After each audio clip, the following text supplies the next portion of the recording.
The Great Hall of Station Orinth was the largest room Una Park had ever seen. It stretched out like a cathedral made of crystal and light, with walls that seemed to glow from within. Hundreds of alien beings filled the curved seats that rose up on all sides, their strange bodies moving and shifting like a living ocean of scales, feathers, and chitin. Una stood at the back of the small human group, her military uniform feeling too tight against her skin. She was 34 years old, the youngest officer Earth are sent to a Galactic Council meeting. Her superiors had told her it was an honor. Right now, it felt more like a punishment. The noise in the chamber was incredible. 12 different species were all talking at once, their voices mixing into a storm of clicks, hisses, and sounds that hurt her ears. Her translator device struggled to keep up, feeding broken sentences into her mind. Claim is older than your entire civilization. Murdered 3,000 of our workers. Will never accept. Ambassador Dohan Lee stood beside her, his gray hair neat and his old face calm. He had been a diplomat for 40 years, and nothing seemed to shake him. His eyes moved slowly across the chamber, watching everything. "The boundary crisis," he said quietly, leaning toward Una. "They have been fighting about this for 200 years. Longer than humans have had electricity." Una watched as a tall creature covered in blue armor plates slammed one of its many limbs against its speaking platform. The sound echoed through the hall like a gunshot. Across the chamber, a snake-like being with silver scales rose up and hissed something that made half the delegates gasp. "The Veloth and the Mordre," Dohan explained. "They hate each other more than any species in the galaxy. And both of them hate the Pelax, who also claim the boundary zone. What's in the boundary zone that's worth all this?" Una asked. "Minerals. Rare elements needed for faster-than-light engines. Enough wealth to power a civilization for 10,000 years." Dohan's voice was tired. "Enough wealth to kill for." Again and again. The argument continued. A Veloth general was now describing, in terrible detail, what his forces would do to the next Mordre ship that entered the disputed space. The Mordre delegate responded by listing every Veloth world within striking distance of their fleet. Una felt sick. She had studied war at the academy. She had served in 2 small conflicts near Earth's colonies. But this was something else. This was hatred that had been building for centuries, passed down from generation to generation like a poison in the blood. "Why are we here?" she asked. "Humans, I mean. We joined the galactic community 15 years ago. We're children compared to them. What can we possibly offer?" Before Dohan could answer, a new voice cut through the chaos. It was the council speaker, an ancient creature called a Pelori. It looked like a bird that had grown as large as a bear, its feathers faded to gray, its body bent with age. But when it spoke, the entire chamber fell silent. "The human delegation," the speaker announced, "has requested time to address the assembly on the matter of the boundary crisis." For a moment, nothing happened. Then, slowly, every being in the chamber turned to look at the humans. Una had faced enemy soldiers. She had been shot at. She had watched friends die. But nothing had prepared her for this moment, for the feeling of hundreds of alien eyes, sensors and organs all focusing on her small group at once. And then something strange happened. The delegates near the human section began to move. Not toward them. Away from them. They shifted in their seats, leaned back, created distance. The Veloth general, who had been roaring about destruction moments ago, suddenly became very quiet and still. The Mordre delegate, the silver serpent who had threatened entire worlds, actually lowered its head. They were afraid. Una felt a chill run down her spine. She looked at Dohan, but the old ambassador was already walking forward, moving toward the central speaking platform with slow, careful steps. The chamber was completely silent now. not the silence of respect or attention. The silence of prey animals when a predator walks among them. Do-hwan reached the platform and turned to face the assembly. He looked small and old and fragile compared to the massive aliens around him. A human, a soft, short-lived, primitive human. But every being in that room was watching him like he was the most dangerous creature in the galaxy. "Distinguished delegates," Do-hwan began, his voice gentle and calm. "I thank you for this opportunity to speak."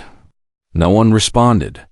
The Velith General's many eyes were fixed on Do-hwan's hands, as if expecting him to pull out a weapon.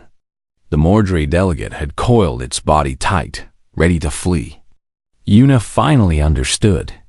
During her training, she had read the classified reports.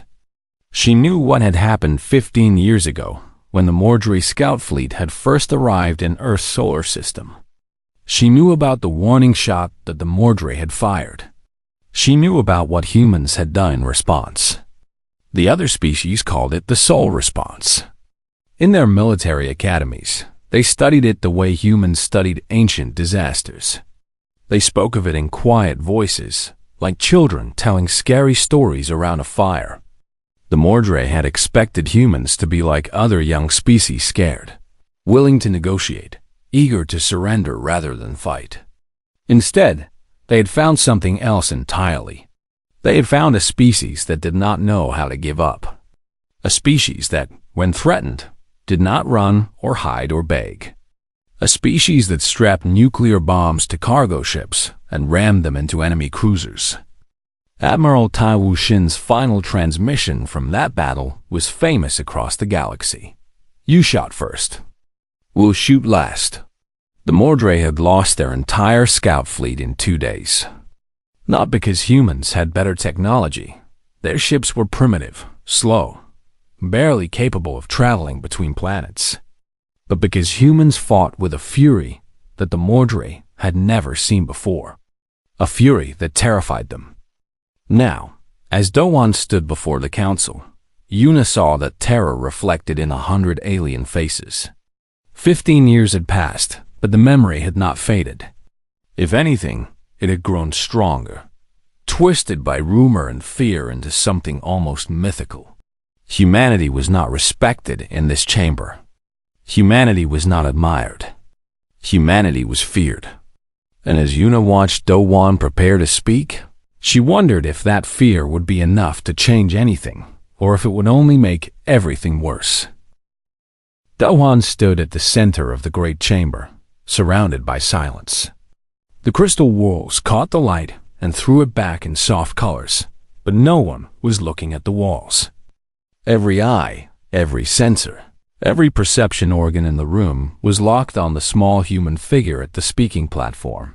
He waited. He had learned, in 40 years of diplomacy, that silence was a tool like any other.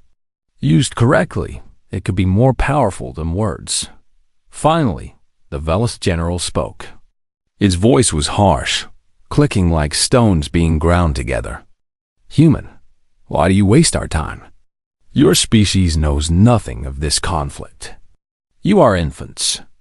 You have barely learned to walk among the stars." Do-hwan nodded slowly. "You are correct, General. Humanity is young. 15 years ago, we had never left our own solar system.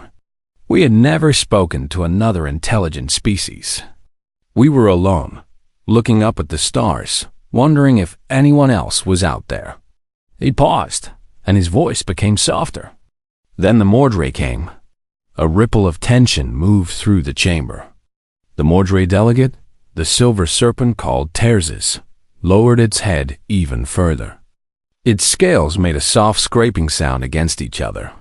"I will not speak of what happened during those 2 days," Do-hwan continued. "I think everyone in this room knows the story well enough. I will only say this.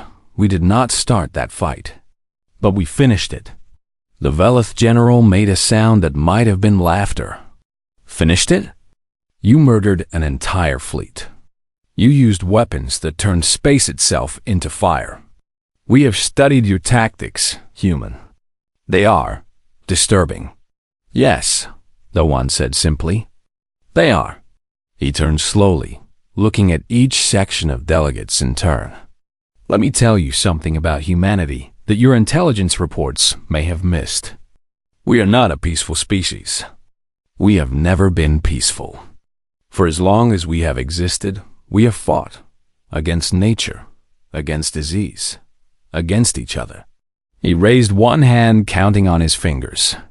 In the last 300 years alone, we have had 2 wars that killed more than 50 million people each.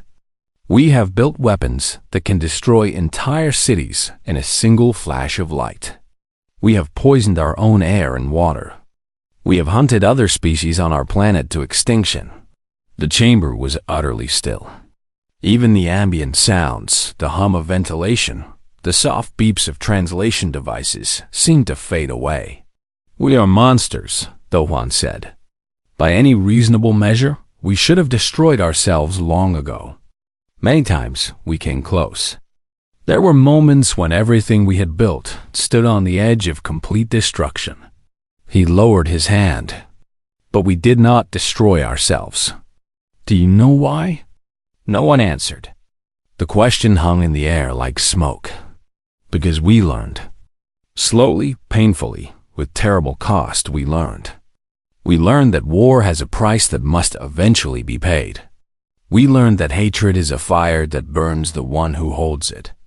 We learned that the enemy of today can become the friend of tomorrow, if both sides are willing to try. The Mordre delegate stirred.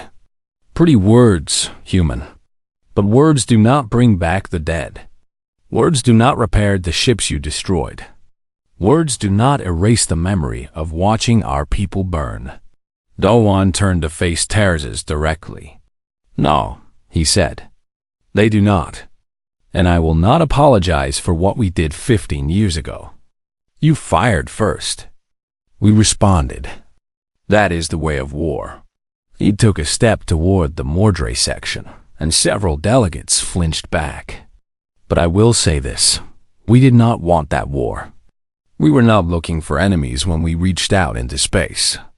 We were looking for friends, for teachers, for anyone who might help us understand this vast, strange universe we found ourselves in. His voice became harder. Instead, we found a fleet of warships pointing weapons at our homes. We found a species that assumed we would bow down simply because they were bigger and older and stronger. Terzes hissed softly. You cannot blame us for. I am not blaming anyone. Do-Hwan interrupted. I am explaining. There's a difference. He turned back to face the full assembly. Humanity fought the Mordre because we had no choice. But that is not who we want to be. That is not why we came to the stars. He gestured at the chamber around them. Look at this place. 12 species, gathered together, trying to solve a problem that has lasted for 200 years. You have technology we cannot imagine. You have knowledge that would take us centuries to learn on our own. You have built wonders that make our greatest achievements look like children's toys. His voice softened. And yet, here you are, still fighting, still dying, still passing your hatred down to your children and your children's children. 200 years of bloodshed over rocks in space. The Veleth general bristled.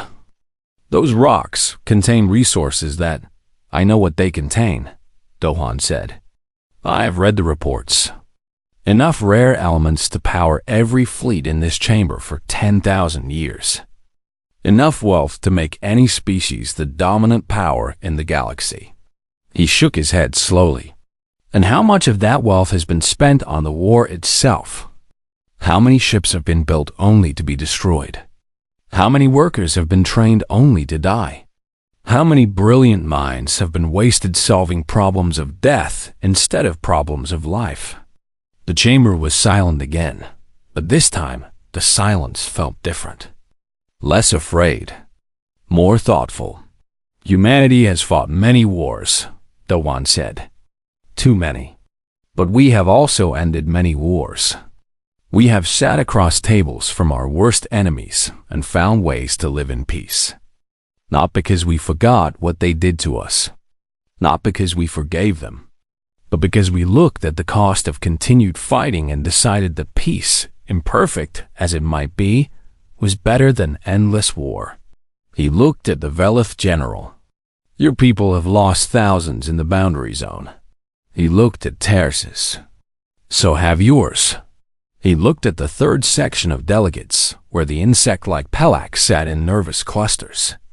And yours? Is that not enough? His voice was quiet now, almost gentle. Is 200 years of death not enough? How many more must die before someone says stop? The Velith general's many eyes blinked slowly. And what would you have us do, human? Simply surrender? Give up claims that our ancestors died to protect? Dohuan smiled. It was a small smile, tired and sad.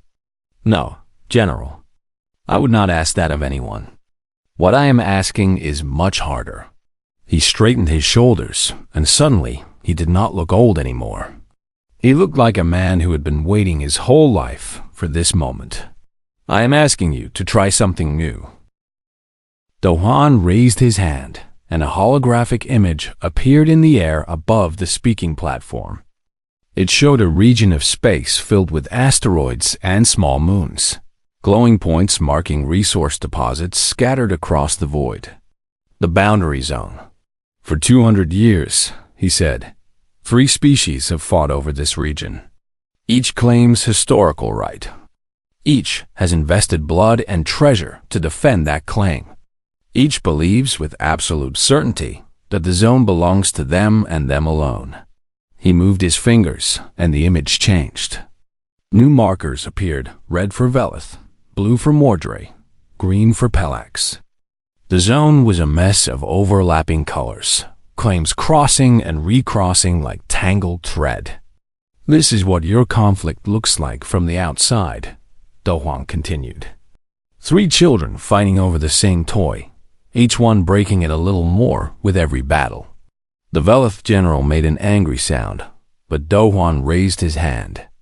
I am not here to insult you. I am here to point out a simple truth. None of you are winning. The boundary zone produces less than 10% of what it could, because you spend more time fighting than mining. Your fleets are tied down protecting empty rocks instead of exploring new space. Your best engineers design weapons instead of extraction equipment. He let the words sink in. Everyone is losing. Slowly, painfully, generation after generation, everyone is losing. The Mordre delegate Terces uncoiled slightly. We've tried treaties before, human.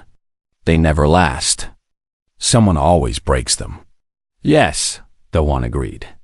Because your treaties are built on trust, and you do not trust each other. Why would you? After 200 years of war, trust is impossible. He smiled that small, tired smile again. Fortunately, my proposal does not require trust. The holographic display changed again.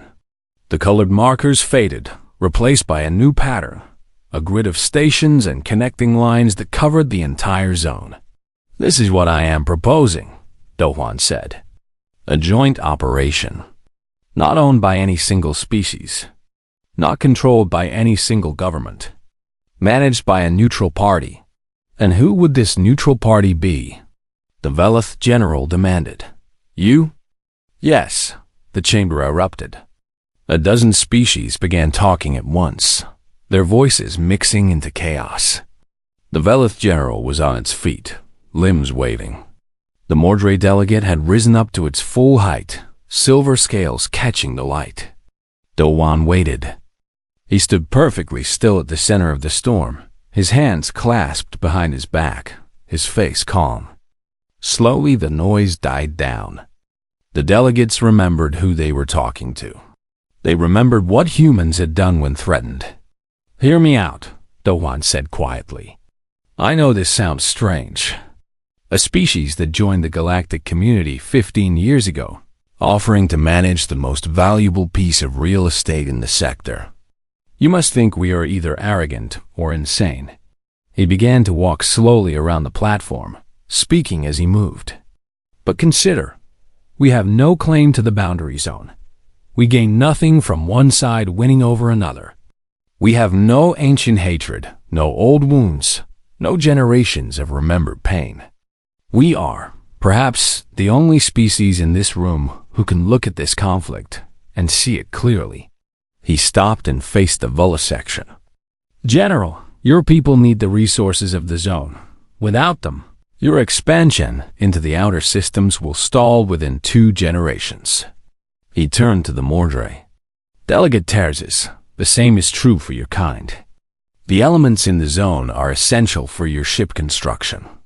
Without access, your fleet will begin to age and weaken." Finally, he looked at the Pelax. "And your hive worlds are already feeling the pressure. Your population grows faster than any other species in the sector. Without new resources, your people will face starvation within 50 years. His voice became softer. "You all need the zone. That is why you fight. But fighting has not given any of you what you need. It has only made certain that everyone gets less." He returned to the center of the platform. "My proposal is simple. Humanity will build and operate extraction facilities throughout the zone. We will hire workers from all 3 species. We will sell the extracted resources back to each of you at fair prices, with guaranteed minimum allocations based on current need." The Velith general made a clicking sound. "And what do you gain from this arrangement, human?" "2 things," Dohan answered. "First, a percentage of the profits. Humanity is a young species with much to learn. Resources will help us grow faster. And second," Dohan's expression became serious, "knowledge. Each of you has technologies we have not yet developed. In exchange for our neutrality and our services, we ask for access to your scientific archives. Not weapons technology, we have enough ways to kill already. But medical science, engineering, agriculture, energy production. The tools of life, not death." The chamber was quiet again, but it was a different kind of quiet. Not fear. Calculation. Terzis spoke first. "You ask us to let humans control the most valuable region in the sector. How do we know you will not simply take it for yourselves?" "You don't," Dohan admitted. "But consider, if we betrayed this arrangement, we would face the combined anger of 3 species, plus every other civilization that depends on zone resources. Humanity is dangerous, yes, but we are not stupid. We know we cannot fight the entire galaxy." He paused. "Besides, betraying you would mean becoming what we fear most, another empire built on conquest and domination. We have had enough empires in our history. We are trying to build something different." The Velith general's many eyes studied Dohan for a long moment. "You speak well, human, but words are wind. What guarantee can you offer?" "The best guarantee of all," Dohan said. "Self-interest. Every species involved in this arrangement will profit. Every species will have something to lose if it falls apart. And every species will be watching every other species for signs of cheating." He spread his hands. "Trust is impossible. But mutual suspicion, balanced carefully, can be almost as good." The chamber fell into discussion. Delegates whispered to each other, consulted data screens, sent messages to their home governments. The noise rose and fell like waves on a shore. Yuna watched from the back of the human section, her heart beating fast. She could see the calculation in alien eyes. The fear was still there, but something else was growing alongside it. Hope. After what felt like hours, the council speaker raised its ancient wings. "The human proposal will be taken under consideration. This session is adjourned until the next cycle." As the delegates began to file out, Dohan walked back to the human group. His steps were slow, his face tired, but there was something in his eyes that Yuna had not seen before. "Did it work?" she asked. Dohan watched the aliens leaving the chamber, Velith and Mordre and Pelax, all walking out through the same doors. Not fighting, not killing, just walking. "It's a start," he said softly. "That's all we can ever hope for. A start." 6 months after Ambassador Dohan's speech, Lieutenant Hanuel Cho stood in the docking bay of Security Station 7, watching a Mordre transport ship approach through the massive windows. The ship was beautiful in its way, silver and curved like a swimming creature, moving through space with a grace that human vessels could not match. It was also covered in weapon ports. Old habits died hard. Hanuel was 26 years old, fresh from the Joint Forces Academy, assigned to the Boundary Cooperative Zone as part of the first wave of human security personnel.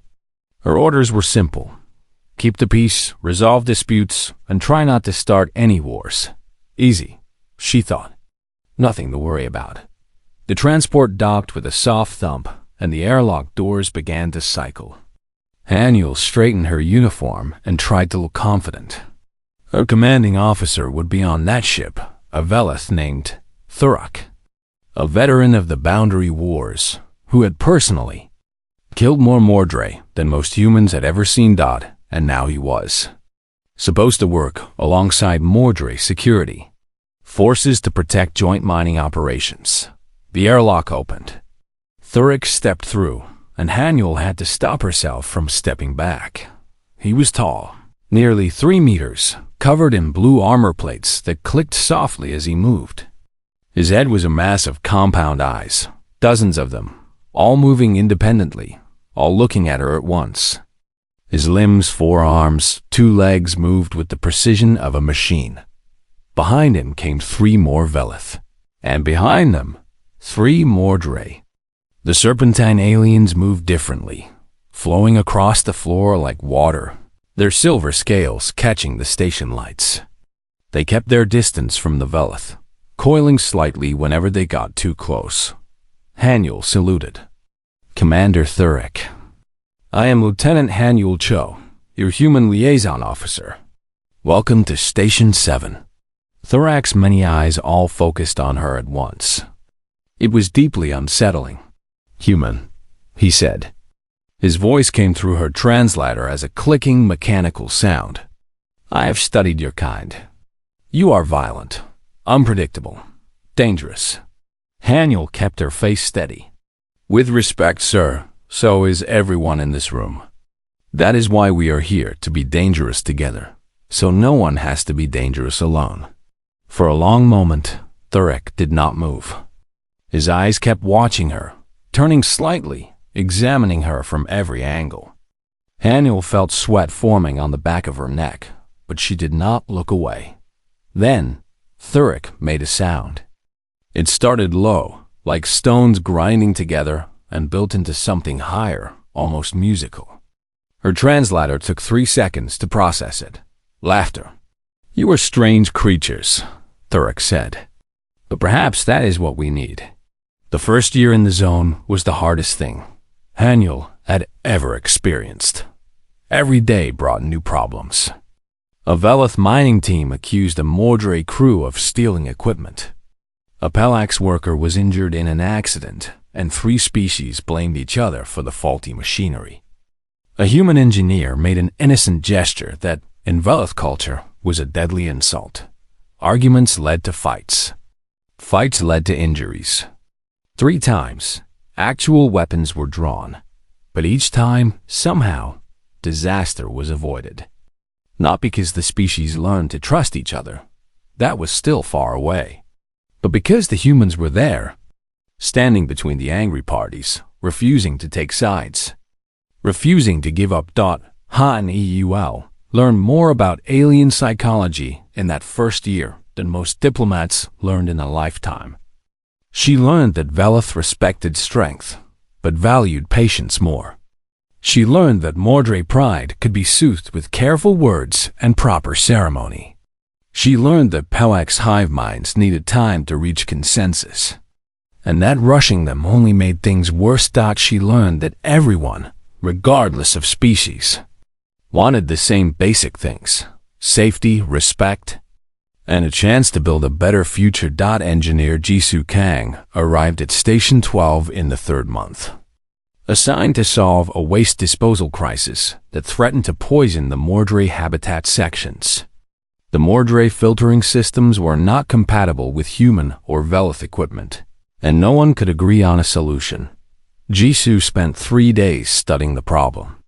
Then she spent 72 hours straight building a new system from parts she borrowed, salvaged, and in one case created from scratch using a 3D printer and pure stubbornness. When the new filters went online, the Mordray delegation sent her a formal commendation, the first ever given to a human by their species. The document hung on her wall for the rest of her life. Dr. Byung-Hoon Lim, a xenobiologist assigned to Research Station 4, made a different kind of discovery. While studying the rare minerals that everyone was fighting over, he found something unexpected. The elements had medical applications that none of the 3 species had ever considered. Properly processed, the minerals could be used to create treatments for dozens of diseases, including a plague that had haunted the Velith for 6 generations. The research collaboration that followed was difficult, frustrating, and slow. Scientists from 3 species, who had been taught to hate each other, had to learn to work together, to share data, to trust each other's results. But 10 years later, the first Velith children were born free of the plague. Their parents named many of them Byung-Hoon, in honor of the human who had made it possible. Not all the victories were so dramatic. Most were small, quiet things. A Mordray worker sharing food with a Velith colleague. A Pelax engineer teaching human students about hive architecture. A security team from 3 species playing cards together during off-duty hours, learning each other's games, learning each other's jokes. Admiral Yuna Park visited the zone in the 4th year, now promoted and assigned to oversee the entire operation. She walked through Station 7, watching Velith and Mordray working side by side, and felt something she had not expected. Pride. "We did not change them," Thurek told her during a formal dinner. His many eyes were softer now, less suspicious. "You did not make us forget our history, but you gave us something else. A reason to try. That's all we ever wanted," Yuna said. "A chance to prove that tomorrow can be different from yesterday." Thurek made that grinding sound again, his laugh. "Humans always believing in tomorrow. It is either your greatest strength or your greatest weakness." Yuna smiled. "Maybe both. Maybe that's what makes us who we are." The zone was not peaceful. There were still arguments, still tensions, still moments when everything threatened to fall apart. Old hatreds did not disappear overnight. The children of warriors still carried their parents' wounds, but something had changed. Something small and fragile, like a seed pushing through cracked earth. Hope and humans, stubborn and strange and impossibly optimistic, kept tending that seed. Day after day, year after year. Waiting to see what might grow. 10 years after the Boundary Cooperative Zone was established, Admiral Yuna Park stood once again in the Great Hall of Station Orinth. The crystal walls still glowed with soft light. The curved seats still rose up on all sides, filled with delegates from a dozen species. But everything else had changed. The Galactic Council had not gathered to argue about mining rights or ancient territorial claims. They had gathered because something was coming. Something terrible. They called it the Hollow. It had appeared at the galaxy's edge 3 years ago. A machine intelligence, vast and cold and hungry. It did not negotiate. It did not make demands. It simply consumed worlds, fleets, entire civilizations. The images on the display screens were horrifying. Cities reduced to ash. Ships torn apart like paper. Billions of lives ending in silence and fire. The delegates in the chamber were afraid. Yuna could see it in every species, every face, every trembling limb. The Veleth general, a different one now, younger, but with the same compound eyes, sat rigid with tension. The Mordre delegate Terzis, old now but still formidable, had coiled so tight that its scales were creaking. Even the ancient Pelori speaker seemed diminished, its feathers dull with worry. "We must flee," a delegate from a species Yuna did not recognize was saying. "Pull back our fleets, abandon the outer systems, concentrate our defenses. There is nowhere to flee," another delegate argued. "The hollow does not stop. It does not rest.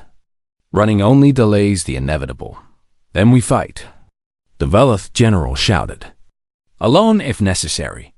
The Veleth will not hide while others. Your fleets cannot even slow it down." Terzis hissed. "I have seen the battle records. 100 ships lost in minutes. Your courage is admirable, General, but courage alone will not save us."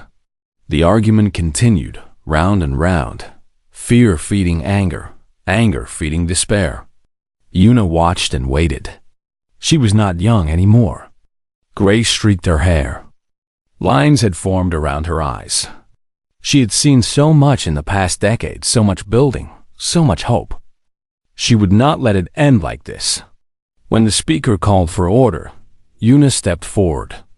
The chamber fell silent.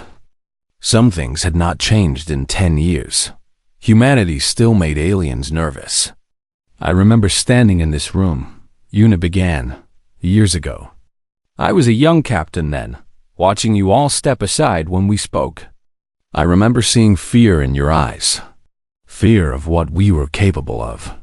She paused, letting the memory settle over the assembly. "That fear was earned. We are a violent species.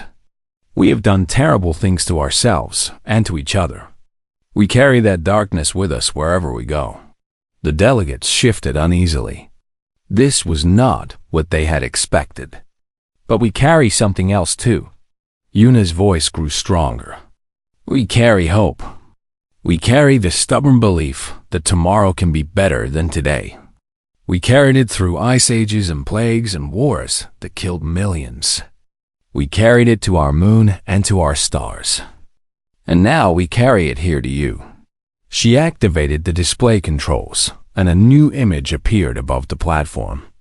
It showed fleets, human ships, yes, but also Veleth cruisers, Mordre battleships, Palax carriers, and vessels from a dozen other species.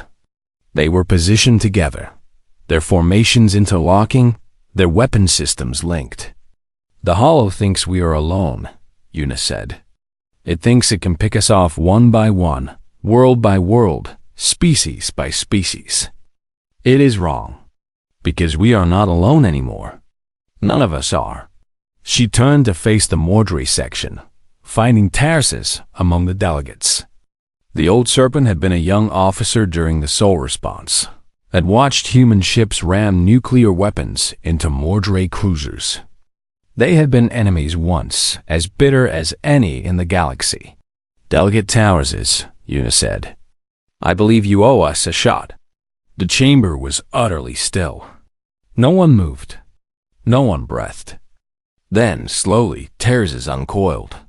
The great serpent rose to its full height, silver scales catching the light, ancient eyes meeting Yuna's across the vast space between them.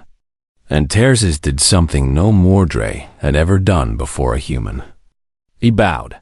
"We shoot first this time," Terzis said. His translation device carried an unmistakable warmth. "You shoot last." For a moment, nothing happened. Then the Veleth general rose, its limbs clicking against its armor.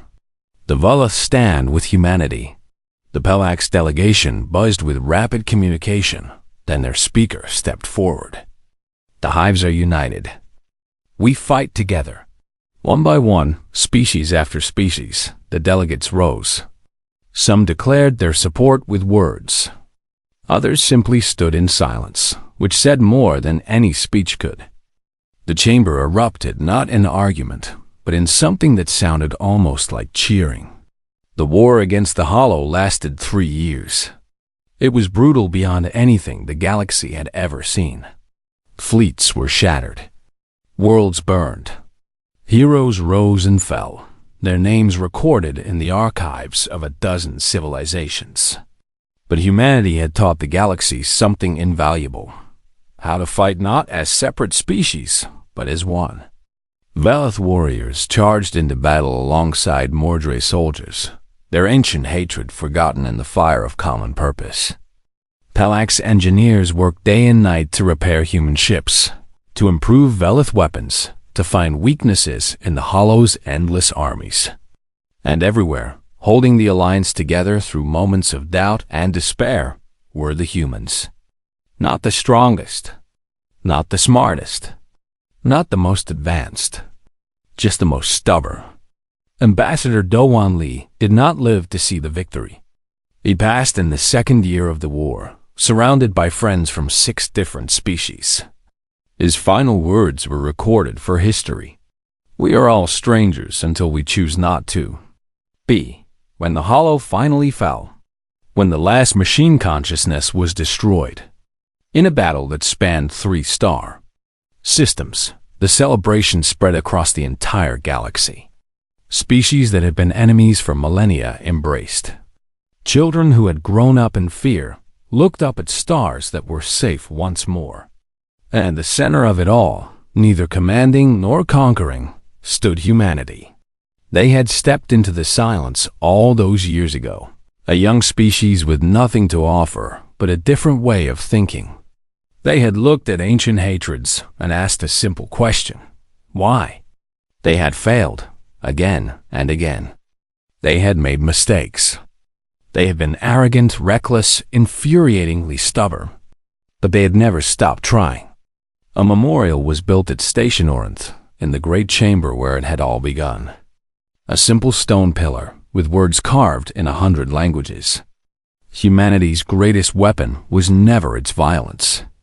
It was its stubborn refusal to believe that today's enemy couldn't become tomorrow's friend. Admiral Una Park stood before that memorial. Years after the war, watching delegates from species she had never imagined working together flow past. The fear was gone from their eyes. In its place was something new: trust. Did we get it right? A young human officer asked her. He reminded her of herself, all those years ago, eager, uncertain, hoping. Una smiled. It was an old smile, but a warm one. "We got it started," she said. "That's all anyone can do. Start something and hope the ones who come after will carry it forward." She looked up at the crystal ceiling, at the stars beyond, at a galaxy that had learned, slowly and painfully, that the distance between enemies and allies is only as vast as we choose to make it. "The rest," she said softly, "is up to them." And somewhere out in the endless dark, new ships were launching. Velith and Mordre and human and a dozen other species, flying together, exploring together. Strangers who had chosen not to be.